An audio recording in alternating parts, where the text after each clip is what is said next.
rage, so the Joker tries to get involved. Problem is, it's a basketball game. He got tossed for it. Game over, season over. Take a listen to what he had to say after the game. I wanted to change the rhythm of the game. I wanted to give us some energy, maybe to change the whistle a little bit. So I tried to make a hard foul. Did I hit him? Did I hit him? Did I didn't hit him? We don't know. So I say sorry if I did, because I didn't do it. I didn't want to injure him or hit him in the head on purpose. So I watched the game in the locker room to cool off a little bit. Brandon, Joker's ejection and the elimination loss was what?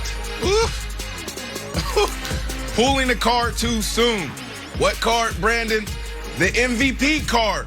Look, the ink hasn't even dried on the MVP trophy with his name on it. He should have waited another series or another game. This was way too soon. Now, here's the reality. No other MVP would have been thrown out the game. LeBron would have never got thrown out the game for this. Russ would have never got thrown out the game. Giannis, Harden, you go on and on. So this is the NBA totally disrespecting the MVP. Have they not realized that he is the MVP, Nick? Wow. Well, I don't know. I sure haven't realized it. Wilds, I'm going to surprise you here. This is actually good for Joker. Multiple reasons. First reason it's good for Joker. He didn't have to suffer the embarrassment of watching the actual MVP light his team on fire for the quarter and a half remaining in that game, which Chris Paul did and was going to do either way. The other reason it's good for Joker is this. We now will have a reason to remember this MVP season. Otherwise, it's going to be lost to history. It's like, wait, what happened that year? A lot of people got hurt. Who won it? It's like, oh, I know who won it. The best player on a team that got swept in round 2 and got kicked out of his final game. That's who won it. No one is going to forget it. So it's good for Joker. Now, instead of a forgettable Dave Cowens, like, what year did Cowens win the MVP? Was it 76? I'm not sure. We're like, nope, it was 2021. His team got swept. He got the boot. So good job, Joker. We'll now remember it. I'm not Brandon, can I push back on you a little bit here? Here's the thing about flagrant 1 is unnecessary. Flagrant 2 is unnecessary and excessive, which this meets the definition of. And here's the thing about MVP, because I know it's a big argument, like, you can't throw out the MVP. You can't do it to the MVP. An MVP award is like your birthday. You get extra stuff. So you go to the foul and you go to the drive to the hoop and it's questionable, you get the foul. You get extra stuff. You don't get to harm people. That doesn't come with the trophy. Yeah, but he didn't try to.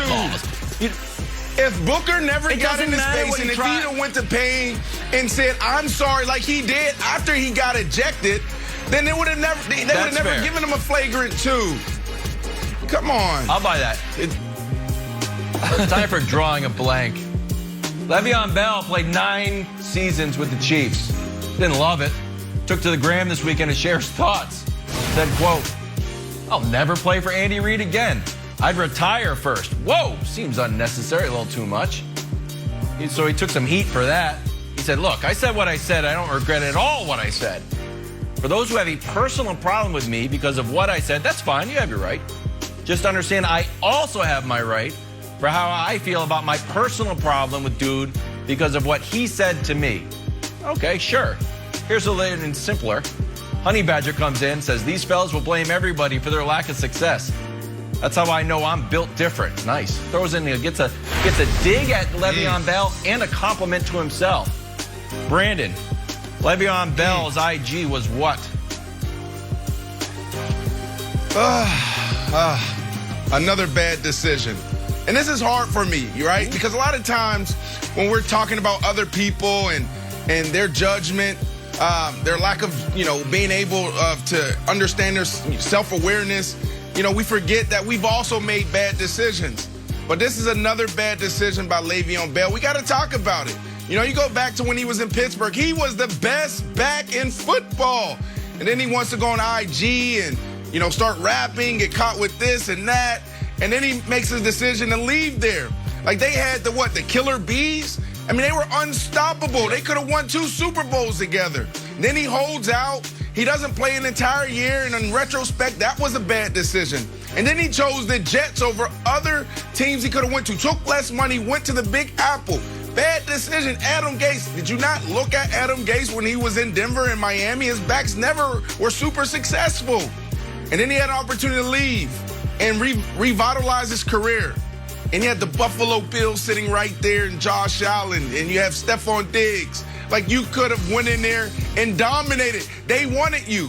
When someone wants you really bad, you go there first. And he decided to go to the Kansas City Chiefs first. Now, he went for the Super Bowl, which I respect him for that. But you got to get your career back on track. So you got to decide, do I go after the Super Bowl right now, or do I go get my career back on track so I'm not sitting in this situation in the offseason where no team wants me? I'm still unsigned. So it was another bad decision.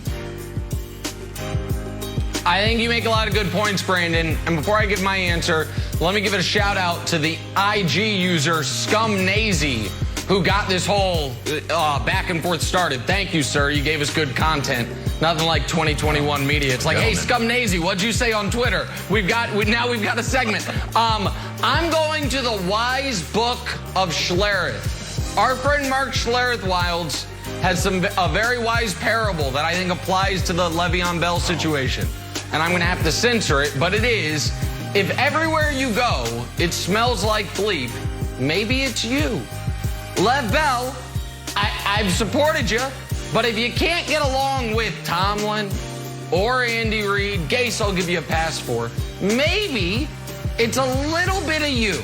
So I think Lev Bell, as he tries to now revitalize his career for a final time, is going to have to figure out how much has it been situation and how much has it been him. I believe that's also called if you smelt it, you dealt it. But anyways. Hey, sing for the Jeopardy job. Stay tuned. And finally, the Joker gets tossed. Game over. Season over. Suns sweep. And with that, I'm going to welcome you into the big show. Nick Wright, Brandon Marshall, I'm Kevin Wilds. Jenna is on vacation, and so is the Joker. Nick, do you have any recommendations for him? Yeah, I think you should do what Jenna's going to be doing. A lot of cardio. A lot of cardio this offseason, Joker. I think that'll help. I think it'll be good for him. Oh, boy. What a Monday morning, Wilds. Oh. We're going to head to Milwaukee. Nets Bucks game 4, second quarter. Kyrie lands on Giannis. Out for the remainder of the game. X-rays were negative, but Kyrie reportedly left the arena in a walking boot and crutches. Meanwhile, Giannis finally had the great idea to stop shooting so many darn threes. Attack the rim, had a game-high 34. Series tied 2-2. No. But all anyone could talk about was Kyrie's ankle. Here's Steve Nash after the game. We'll cross our fingers and hope that it's better than I don't know, better than what? Better than missing the next game. It is tricky with Kevin. We all got to pitch in. We all got to play together. We got to move the ball. And I thought tonight we got a little single-minded, looking for Kevin every time. Puts a little bit too much pressure on him. It makes us a little more predictable. Yeah, you think? He's the superstar. Only one left. Nick, how big of a deal is this for the Nets? Oh, it's obviously a huge deal. And now the impossible is being asked of Kevin Durant. Kevin Durant is in a position that he has not been in since 2016 when his team ended up blowing a 3-1 series lead. And that is, can you win a series where your team has the same number of MVP candidates as the other team? It's tough, man.